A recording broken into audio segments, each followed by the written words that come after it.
Is it almost England's batting versus New Zealand's bowling? Because we're, of course, going to be looking forward to that first semi-final. Does it come down to that? I think so, yeah. New Zealand's strength, even though this sounds weird, because they've got some brilliant one-day players, especially Guptill, Williamson. They've got some really good batsmen. Their bowling is their strength. If they bowl well early on, especially if Bolt bowls well, gets a couple of early wickets, and can make inroads and keep England down to 150, 160, and then be competitive. I think whoever wins the toss and bowls first is going to win this game quite handsomely, to be honest. Yeah, I can see that coming true. How big is it a loss? Jason Roy, we touched upon it the last time out. Of course, Timal Mills out too. Do you think England can cope well? Well, I mean, Timal Mills is a massive loss, even though he hadn't set the world alight in this World Cup, but he'd done a really good job. He's got very good pace. Trust me, he hit me on the arm once. I know how quick he is, rapid. And the left arm angle makes a massive difference. Look at what Mitchell Stark's done. And look at what Shahid Shah Afridi has done for Pakistan. That speed and the left arm angle, really, really tricky for batsmen to come to terms with because they're not used to it. So I think that's a massive miss. Mark Wood came in the last game, didn't perform that well, but it's his first game back. You can't really blame him. He's a bit rusty. Jason Roy's a massive loss, I think, just because of the Tony sets at the top of the order along with Josh Buttler.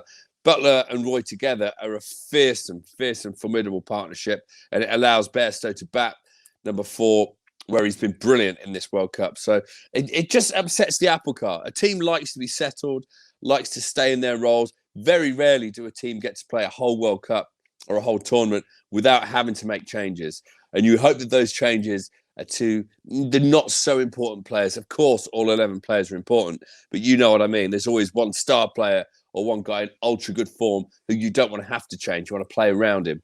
And 2 of the players who have been linchpins, I think, are Timal Mills and Jason Roy. So I think they're huge boots to fill.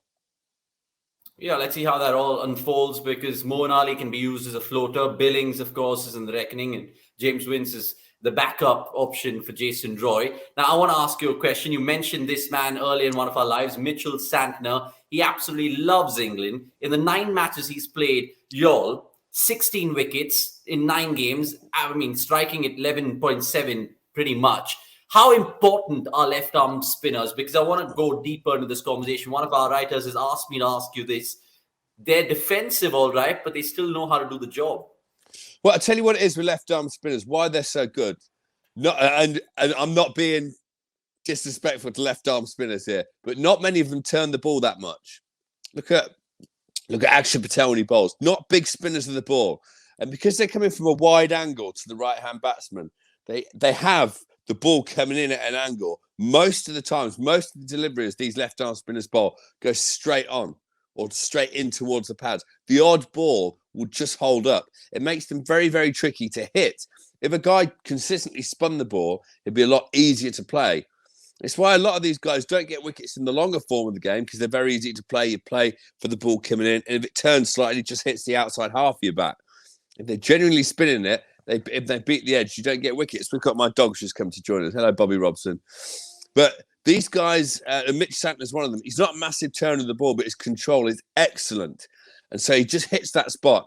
And I'm going to say it because not many people will like me in England for saying it, but we're still terrible players of spin bowling on the whole, the English. We're not good players of spin.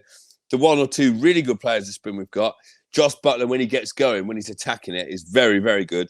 And Joe Root, he's not even in this World T20. So these guys do struggle to manoeuvre the ball and to hit a boundary and over. That's why someone like Mitch Santner's done so well. That is why he's a very vital player for New Zealand in this game. Yeah, you talk about Bobby Robson, your dog over there, but we also talk about the other left-arm spinners that we've seen in this World Cup. Let's just dwell on this a little bit further because ultimately you talk about Imad Wasim, Mark Watt from Scotland. There's, of course, Agar for Australia. England don't have one. I think they have Liam Dawson, who's not, of course, in the squad. But are they smarter because their lack of variety? I mean, you spoke about it right there because they're not the usual Ashwin who has the offie, the carom and everything. It's almost line and length and sucking the batsman in. Is that pretty much their modus operandi? Well, that's exactly it. And they have men back on the boundary. What they're relying on is guys coming down the wicket trying to take them on. They don't bowl much pace on the ball. You don't find many of these left-armers spearing it in.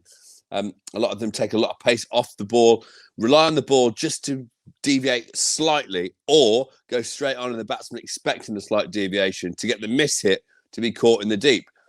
Weirdly, often guys who put a lot of fizz on the ball are a lot easier to play or hit big against, because you can almost, they're bowling quicker for a start, and you can almost just judge how much it's going to turn off the pitch. Good players can anyway.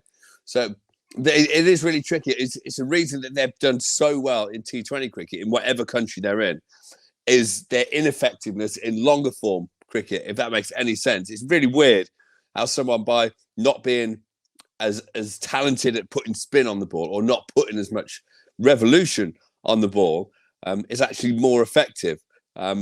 That's why I said earlier, I don't want to be disrespectful to left-arm spinners, because it's a role and they're still part of the spinners union, but they're obviously just not as talented as off spinners. I knew that was always a matter of time for you to throw that in. I mean, we talk about Jack Leach and Rangna Herath and all those kind of metronomical bowlers in the longest format, but in the shortest format, I think they get away with a lot of things. But good on Mitch Santner. Hopefully he comes to the party, or hope not, I mean, from an England perspective. Right.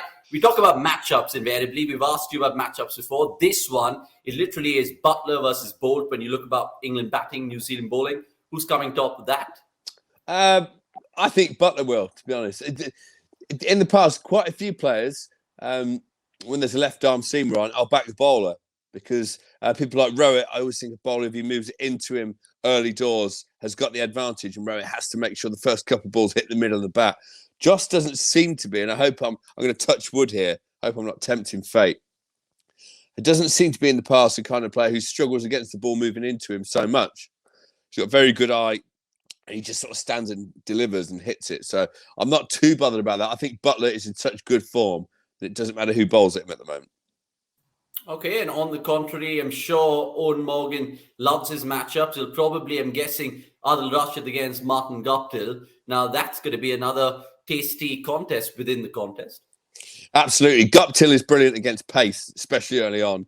Yeah. So I think spin could be very vital. He doesn't pick spinners necessarily that well, but what he does do really well is hit down the ground. Very strong player down the ground, and that's what you have to do against anyone in the UAE.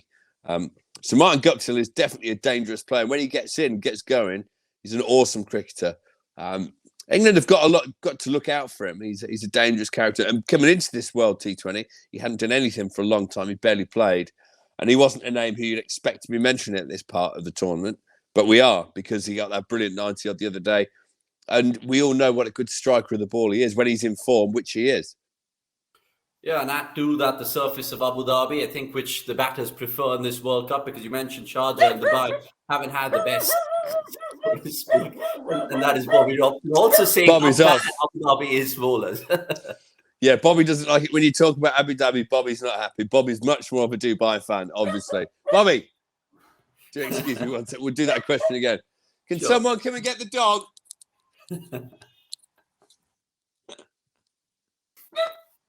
Bobby, you can't laugh. You can't be barking. Take him with you. For the next 10 minutes, child, go and lock him in another room. Thank you, my darling. Go on, let's do that question again. You can edit that, surely.